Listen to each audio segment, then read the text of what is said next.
This happened when I was about 8 or 9. My mom was dating this guy at the time, kind of a jerk, but nothing out of the ordinary. One night he told me to go downstairs and grab him a glass of water. I didn't argue, I just got up and went. I got to the kitchen, still half asleep, and that's when I saw something. A black figure, standing at the sink. Not moving, not reacting, just standing there. I froze. My brain couldn't quite process what I was seeing. Was it a shadow? Trick of the light? But no, there was something there. I could make out the shape of a person.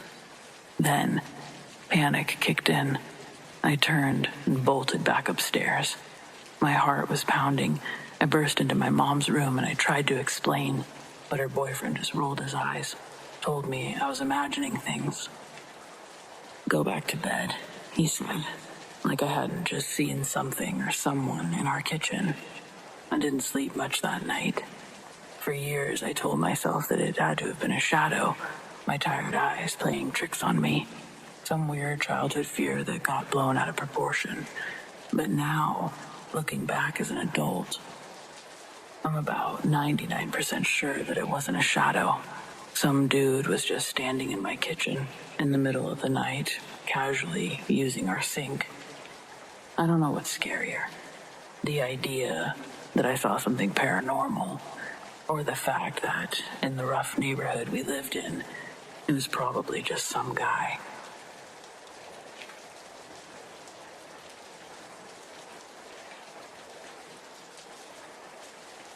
So, straight up, I made this throwaway account for this because I'm ashamed of my actions. But I'm in over my head, and I really need some help. Just know that karma has thoroughly put me in my place, and my mistake will never be repeated. I live in a small, poor neighborhood, and for 7 years, I've been at war with the old woman next door, Helga. If I have family or friends over, and someone's parked on the curb, she'll call the police. If my dog barked, she'd call the police. That's why I never got another one after Buddy passed. If I play music, she'll call the police. Obviously, nothing came of it, but it was still a pain to deal with. If I put out yard decorations, she'll find a reason to complain. If they aren't somehow offensive, they violate the HOA policy. Fun fact, we don't have an HOA. We're all poor. Everything looks like shit. Hell, there's tinfoil all over her windows. I mean, come on. But she's like that towards everyone. I only get the worst of it because her house is on the corner, and I'm unfortunate enough to be directly next to her. She lived in that house alone for at least 15 or 20 years, according to the other neighbors, and no one has ever seen her have company. Since I moved in, I've only seen her leave 2 or 3 times, but she gets a lot of deliveries, so I figured that she's just ordered everything off Amazon. Because of the tinfoil and her tendency to only come outside at night, we didn't catch many glimpses of her. But when we did, she always seemed kind of dirty and unkempt.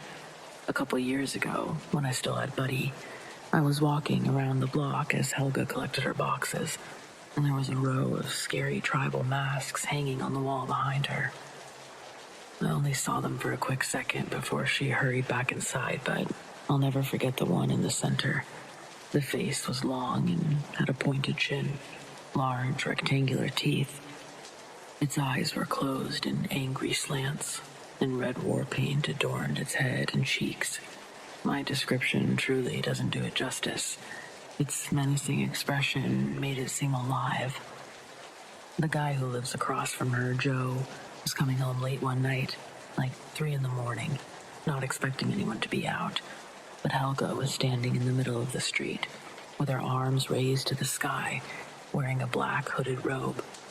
When the headlights hit her, she started screaming in what sounded like Latin, and Joe thinks that she put a curse on him because he had a wreck just 3 days later. It totaled his truck. He got banged up a little, but could have been much worse. Everyone got really wary of Helga after that, but life moved on without much else happening until 2 weeks ago, when she actually left her house. On the few occasions this has happened, she left after dark and returned before dawn. But on this day, she left at lunchtime. I expected to see her car back the following morning, but it was still gone. She didn't return the next day either, or the next. Meanwhile, her boxes are piling up at the door, and in our neighborhood, they would have been immediately stolen at anyone else's house, but not Helga's. At least not until I couldn't stand the curiosity anymore. This is the part where I'm arguably a huge dick. The logical side of me felt like the boxes probably contained basic household items, toilet paper, trash bags, laundry detergent. But the kid in me couldn't stop thinking about that freaky mask, wondering what else she might collect. I mean, I was gonna put it back. But yeah, I stole a box. One of the big ones, in fact. And I'm still paying for it. I ripped into it like a kid at Christmas, but inside was a large wooden cigar box with a little clasp, a cheap lock. The key was taped to the bottom of the card that read, "Do not open," in bold print. Obviously, I had to open it, but I wasn't immediately certain of what I was looking at. A small glass vial had a lock of hair tied to it with string, and there was a pile of what I believed to be dried out herbs, petals, and something that looked like ashes. Disappointed, I put it all back and threw it in a drawer, for the time being. That night, I was getting ready for bed and I heard a loud crash in the hallway. When I went to check, glass was all over the floor from a broken picture frame. The frame hadn't fallen. The glass had just shattered. I couldn't find anything that might have hit it. I live alone. I don't have any pets. The best I could guess was some kind of hot to cold, or is it cold to hot, reaction, even though I experienced absolutely no temperature changes myself. The next night, I had awful nightmares, where I heard someone fumbling around in the living room, and I went to check it out. As I reached the end of the hallway, a shadowy stick figure stood with its head barely an inch below the ceiling. And upon seeing me, it rushed towards me at a blinding speed. I stumbled backwards as it shot through me, and I bolted straight up in bed, gasping for breath. I was clammy with cold sweat, and there was a sharp pain in my chest. When I opened my shirt, there was a big red rash in the center of my chest. Freaked out, I went to the bathroom, but when I turned on the lights, I saw the same shadowy stick figure behind me in the mirror. I turned around, screaming, but nothing was there. Likewise, it was gone from the mirror as well. A day or two later, a picture frame fell off the wall, but at least that one didn't break. Then that night, I dreamed the figure was on my ceiling, looking down at me. It turned into black smoke and funneled down my nose and throat like fire. Again, I woke up in a clammy sweat. And now, I had a hacking cough as well. The night before last, I woke up to a banging on my closet door that didn't stop until I got up and opened it. I don't know how much more of this I can take. Was the box cursed? Was it a trap? Was someone trying to curse Helga? But I intervened. No one knows where she is. 3 days ago, I went door to door asking if anyone knew where she might be. But the neighbors were as confused as me. Afterwards, I called the police to report a possible missing person. They're looking into it, but the only update I've received was to say that they couldn't find any relatives or friends. They're pursuing other avenues. I've already put the package back, but I feel like I messed up really bad. I have no clue how to break a curse, and I can't even Google it without knowing what kind it is. Does anyone have any idea what the deal is with that freaky box or the shadow thing?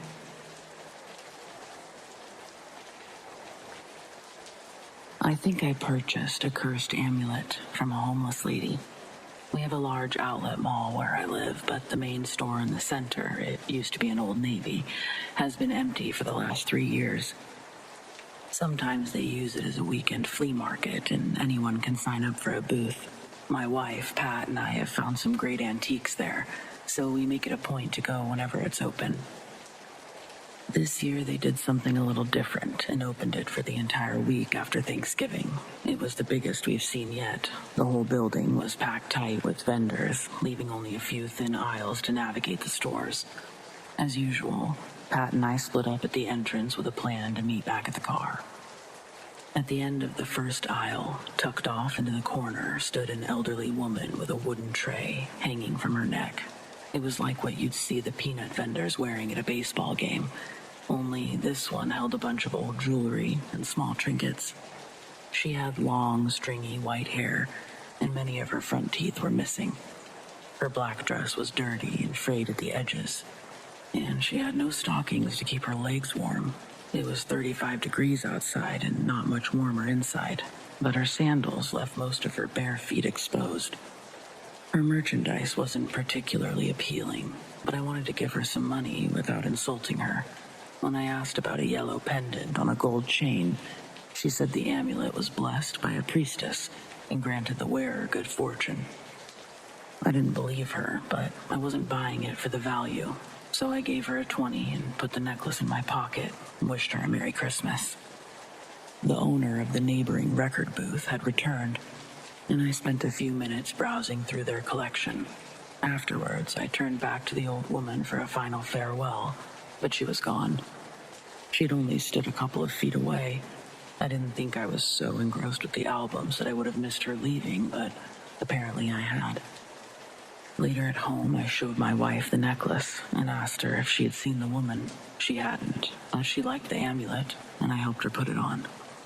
That night, she woke up a little bit before 4. She was crying, on the verge of hyperventilating, sweating, shaking profusely. I turned on the lights and screamed. Behind her, in the corner, I saw a brief glimpse of a shadow figure before it disappeared. Pat didn't see it. She was staring at me in wide-eyed confusion, now even more terrified due to my outburst. I wasn't about to tell her the truth while she was already upset. Pretending to be startled by her disheveled appearance may not have been the best cover, but it worked. She instantly began recounting her nightmare, in which she'd woke up to find a tall shadow figure standing over her. It began slowly reaching towards her. She finally forced herself upright and managed to wake up. If I hadn't seen the figure for myself moments before, I would have dismissed it as sleep paralysis. But now, I don't know what to make of it. For the time being, we went back to sleep. And the following morning, I told her what I saw. She was glad that I waited to share the information, but we didn't understand why this was suddenly happening. Pat's childhood home was haunted by a friendly spirit, so she's had encounters before. But this was the first time I had ever personally experienced anything. We also agreed that nothing about this presence felt friendly. It had felt cold and angry. We've lived in our house for almost 3 years without any strange incidents. So we took a closer look at our flea market purchases. Pat had also picked up an antique hand mirror, and I found a gentleman's pocket watch manufactured in 1895, along with a few other suspicious items, but deep down, we felt the blame laid solely with the amulet. We Googled a few cleansing rituals that we tried on everything, just to be safe, and nothing happened for several days. We thought it had worked, but then I got up to use the restroom in the middle of the night, and I saw the shadow figure standing behind me in the mirror. That same night, Pat had another sleep paralysis incident, during which the shadow figure placed its hand on her chest, and she felt an uncomfortable pressure for what seemed like several minutes. Then her alarm went off, and it was suddenly morning. Since it was the final day of the flea market, we decided to go back in search of the old lady who sold me the amulet. But we couldn't find any sign of her. We spoke to the other vendors, customers, and even the event coordinator, who was extremely difficult to track down, but no one had a clue who we were talking about. When we returned home, we both saw the shadow figure on the far wall before the light came on. Pat didn't want to go to sleep with the amulet in the house again, but taking the trash to the curb wasn't far enough. We tried to drive to a grocery store about 5 minutes away, but got a flat tire halfway there. It was on the back passenger side, and I couldn't find a reason for the blowout, but I didn't spend too long questioning it. More than anything, I just wanted to get the donut on and be done with that damn amulet. I pulled over as far as the road allowed, but we were on the shoulder of a busy highway. Even though I was careful to keep my body tucked away from traffic, that almost wasn't enough. Had Pat not been watching and screamed when she did, a little blue Toyota would have plowed straight into me. I dove out of the way, and the car swerved just in time to avoid a full collision. The asshole took out our driver's side mirror and kept going. I wanted to file a police report, but Pat was so upset I couldn't bear asking her to stay out there even longer. Likewise, I couldn't stand the thought of driving another mile with that amulet, so I threw it into the woods on the side of the road. Then, I finished the tire as quickly as I could, while stopping each time traffic became too heavy, and we drove home without any further issues. So far, everything's been normal ever since. We haven't seen any more shadow figures, and Pat hasn't had any more sleep paralysis incidents. Hopefully, it stays that way.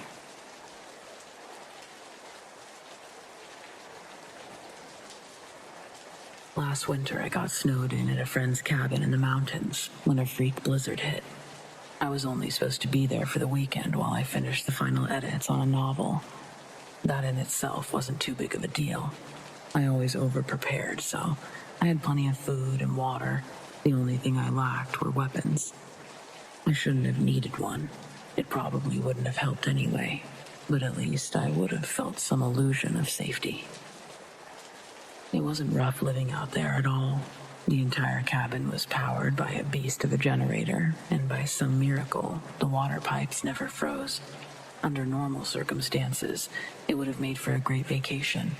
But Sunday night, just after sunset, I heard a scream coming from deep in the forest. It sounded like some poor woman was being killed. I called the police, but the roads were completely impassable. They couldn't even send a helicopter over until the following morning, and by then, it would be too late. I couldn't stand the thought of sitting by a cozy heater while someone was dying right outside. Finally, I convinced myself that the woman could make it to me if only she knew I was there. It wasn't too difficult to dig my way out the window. The hard part was staying out there. I yelled as loudly as I could, my mind racing for a way to find this other woman, and I became so lost in thought that I almost didn't hear the reply.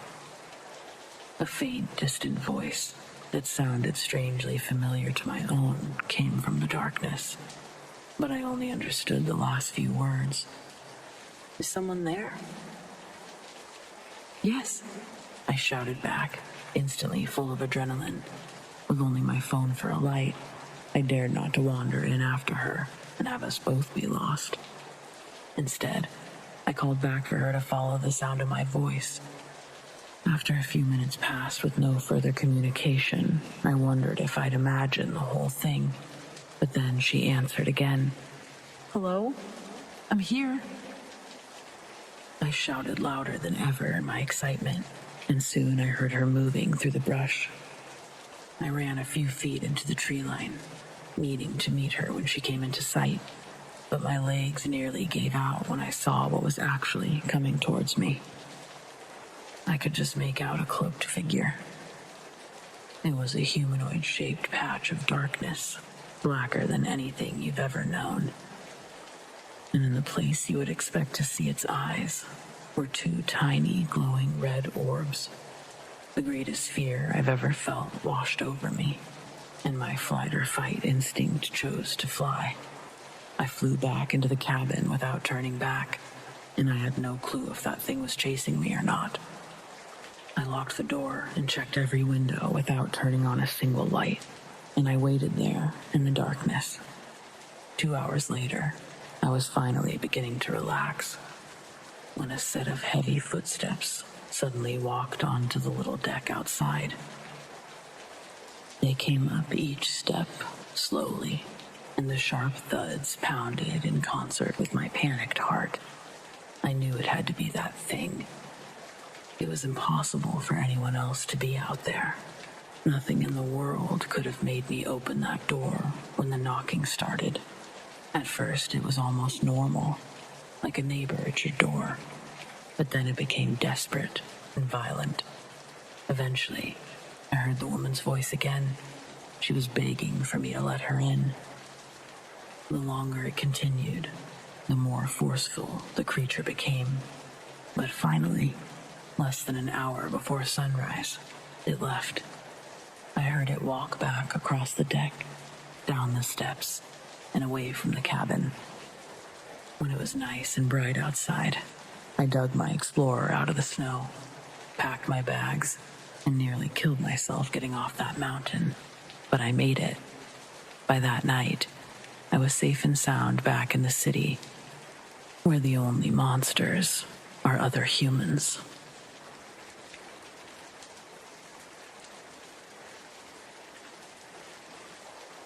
As a child in Pennsylvania, I remember fainting at the sight of something large, furry, and black in the edge of the woods while running a trail home from my friend's house.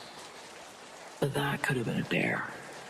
However, then I moved to the Olympic Peninsula last fall, and after Thanksgiving, maybe early December, one morning around 4 a.m., our Labrador was whining, so I got up, put my shoes on, and let him out. He ran out all of 3 steps, stopped, and his tail went between his legs. He turned and jumped into the house, whining again. I could hear the dogs on this one road going crazy outside. There is limited development here, just the beach on the one side, mountains on the other, with one small highway between.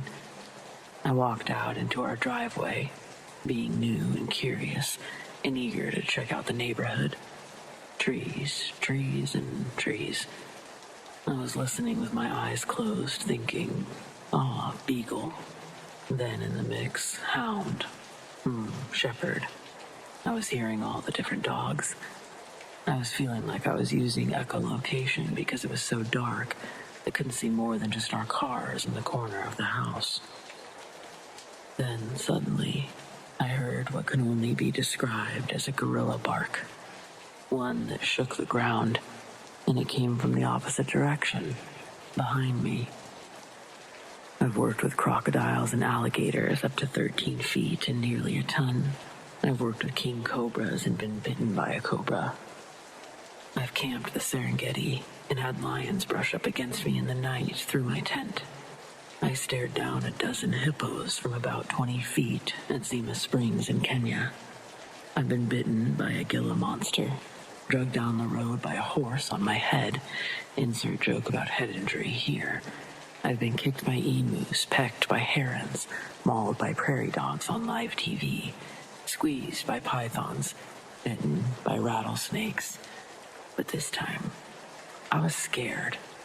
The ground continued to shake as this thing moved through the trees, likely heading right for me.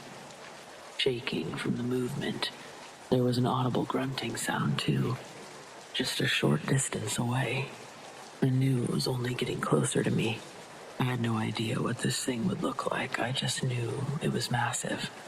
I also know that sound, that bark. It wasn't a person. Way too loud. It was not a bear, a cougar, elk, deer, or raven. Nor was a piece of machinery running in the quarry in the middle of the night. It was something big cutting through the quarry, coming from the beach, heading to the mountains before dawn. I don't know what it was, because I slowly walked back inside and looked out the window into blackness. I have since gotten a little braver and heard more suspicious sounds, but nothing as obvious as that night. I'm pretty positive that we'll find a few small troops of man-ape species from the Ice Age that still inhabit some nooks and crannies of the Northwest. Stay tuned.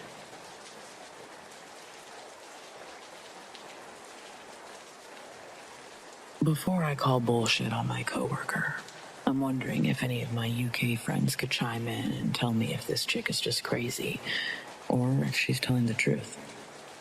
Tara, my coworker, moved to Tampa from York, England last year. On Saturday, we have an office party and she flirtatiously requests for a ride home. We both live in the same town just outside of the metropolitan area. I'm a lesbian. She might be. I don't know. But I decide to see where things go and test my feelers. We're driving and she unbuckles her seatbelt, turning her body, and puts her feet in my lap as I'm driving.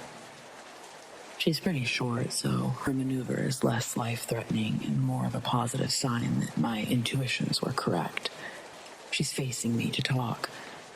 As she's asking about my childhood and other questions to fill the time, I place my right hand on her left foot, and as my fingers rub across her skin, I feel a small circular scar on the back of her ankle, about the size of a $50, with impressions like a tiny buzzsaw was rolled around her ankle. I ask how she got the scar, and she tells me when she was a little girl in York, she'd ride her bike to get around her small suburban town. One day, a few meters from leaving her house, she came upon a trail that looked to have been recently cut. Instead of riding her bike around this large wooded park that separated her from the town, this trail, she thought, looked like it led right through. The tree park was only about a football field size, but having to ride your bike all the way around always made it seem bigger. Seeing this freshly cut path was an exciting discovery she was eager to explore. The tree canopies above gave the trail shade and provided a nice escape from the summer sun. Riding her bike along the dirt path, she noticed a big, hollowed tree. Inside the large knot of this tree, Tara says she saw two fairies fluttering in and out. She said that they were as tall as a can of fizzy drink. For my North American friends, fizzy drink is a soda pop. Well, she stopped her bike and watched these two fairies flying back and forth from the tree, returning sticks and nuts to the hollowed knot. Tara says that she stood there for a good 10 minutes, mesmerized by their sparkling wings and little human-like bodies fluttering around. On one of the trips these fairies made, little Tara noticed it struggling with a big, leafy branch.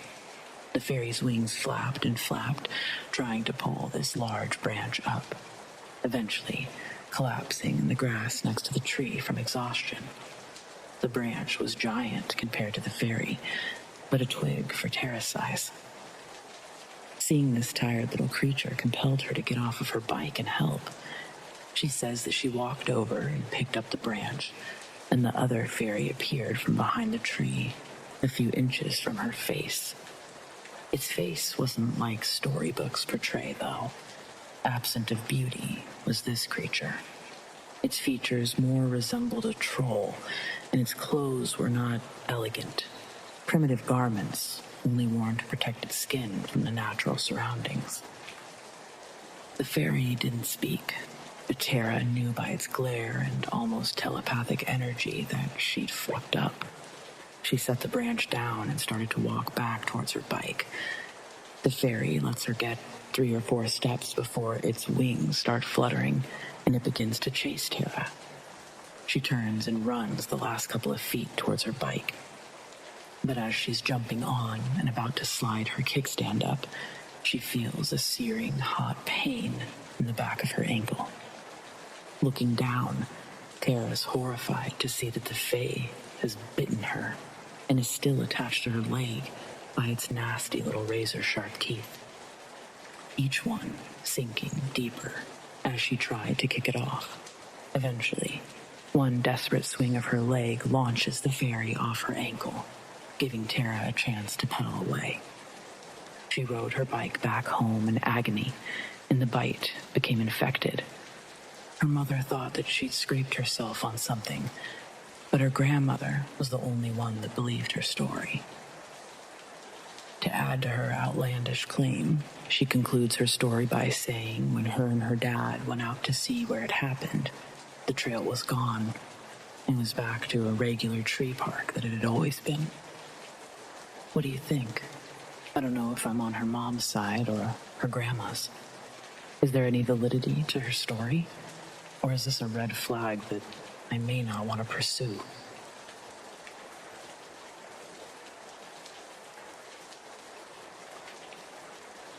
The following is a true story that I'm positive happened, but cannot find a conventional explanation for. When I was 4 years old, my family lived in military housing in Winnipeg in the early 70s. I had an older brother, 6 at the time, and a younger brother who would have been 1 year old. Our house was a bungalow with a fairly conventional layout for that time. Living room, kitchen, dining room at one end of a rectangular structure, and bedrooms, bathroom, connected to a hallway at the other end. One day, I was sitting in the hallway where I could see my parents in the kitchen and could also look down the hall towards the doors in the bathrooms. No one was down the hall other than my 1-year-old brother, who I think was sleeping in his room. I was looking down the hall when I saw something impossible. There were 2 bedroom doorways on the left side of the hall. What I saw came out of the door on the left, closest to me. It was about 8 to 10 feet away.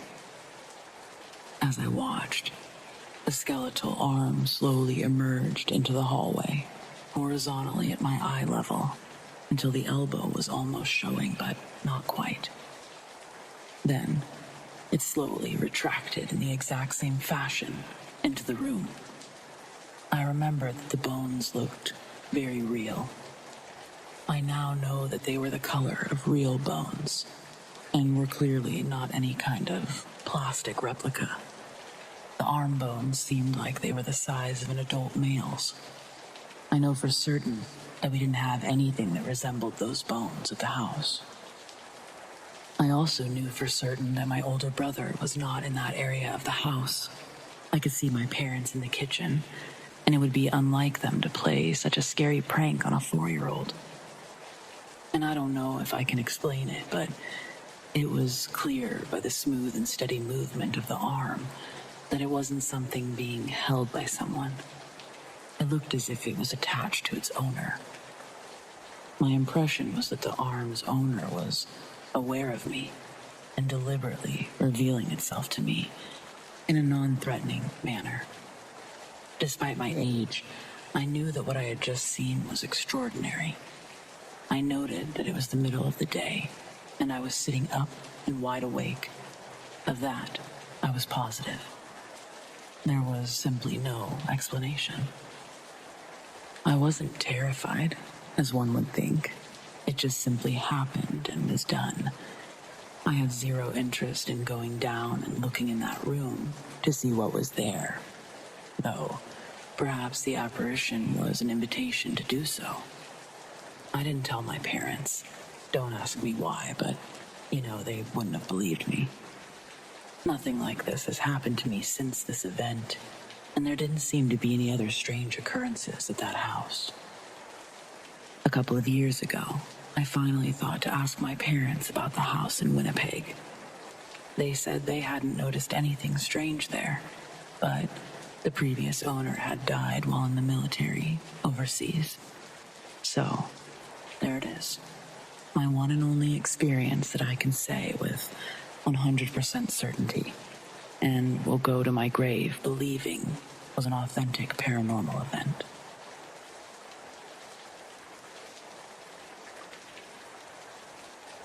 So right now, my garage is being rebuilt, and one of the doors is gone because the whole frame needs to be rebuilt, and it's taking longer than expected. There's no door at the moment. No big deal. It's just a garage. The house will survive if a raccoon or something gets in. But I'm not kidding. This happened just like 20 minutes ago. My cat ran outside behind me, and like an hour after that happened, I could hear him and the neighbor's cat fighting. I try to keep my cat inside, but he's fast. He'll run between my legs and right out the door. Okay, so cat got out. Him and the other cat are making some noise. Pretty average night so far. And then they get louder and a bit louder. And then I hear what had to have been a fox, but Jesus, it sounded like a recording of a human. Like I'm not lying, and I guess I'm pretty sure it was a fox, but you know what? Fox, Cthulhu, either way, I'm not gonna go back out tonight. Fuck that. So, why am I posting this? I've had experiences with skinwalkers before. I've got another story out there. I sort of thought that it had lost interest in me because it's been a few years.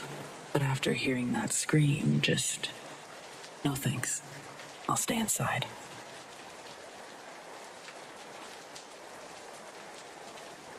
About 2 years ago, my boyfriend at the time and I decided to go on a hike right before the sunset. Which, yes, sounds dumb, but it's something we'd done multiple times before with no issues. There was something about the eeriness of the woods at night that I liked. Not so much my boyfriend's feelings or thoughts on the situation. To start our hike, we had to go through really tall plants and bushes. We were practically in the middle of nowhere.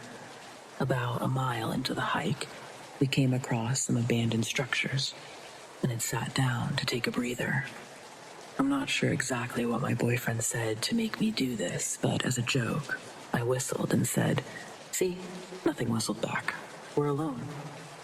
Not even 20 seconds after saying that, we heard a whistle. It was a bit of ways away from us, but still too close for our liking. We immediately started booking it in the opposite direction of the whistle and didn't look back. After running for as long as we could, we realized we were lost. We wandered around for about 10 minutes before we stumbled across some train tracks. The tracks led back into town, about a mile or two down the way. It's important to note that these tracks had thick wood lining on both sides. The right side is where we came from. At this point, we were walking, as we'd run out of energy and felt safe. We were wrong to assume that we were safe. We got to the point where we could see the lights from town, maybe a quarter to a half mile away. Down the tracks a little bit, we could very faintly see the outline of what looked to be a deer coming out of the right side of the woods. It stopped in the middle of the tracks and just stood there. I attempted to shine my flashlight. Note, this flashlight was pretty dim. It was a random one I found in the back of a junk drawer. As soon as I lifted my light up, it fled. Now I say fled because ran wouldn't be an accurate way to describe the way it moved. The best way I can think to describe this thing is it looked like it had 4 broken legs, and its body was very low to the ground, yet it had unbelievable speed. It almost looked like a bent and twisted monster out of a horror movie. I shined my light into the woods to the left of us, as that's where it had ran to, when I saw 2 glowing eyes that looked to be at least 10 feet in the air. My boyfriend said, "What is that?" in a very concerned tone. I told him, "I don't know. Don't look at it. Just run." We ran and ran until eventually we reached town and walked back home. This happened about 2 years ago, and I've tried to come up with the logical explanation after explanation of what I saw that night. And still to this day, I can never find a solid, logical answer, other than it being something paranormal. I refused to believe what I had seen for a long time, but I know what I saw. I know I'm not crazy, as there was another person that witnessed the same thing. My boyfriend never spoke of it again, and he refused to speak about it when I would talk about it. I never went hiking at night after that.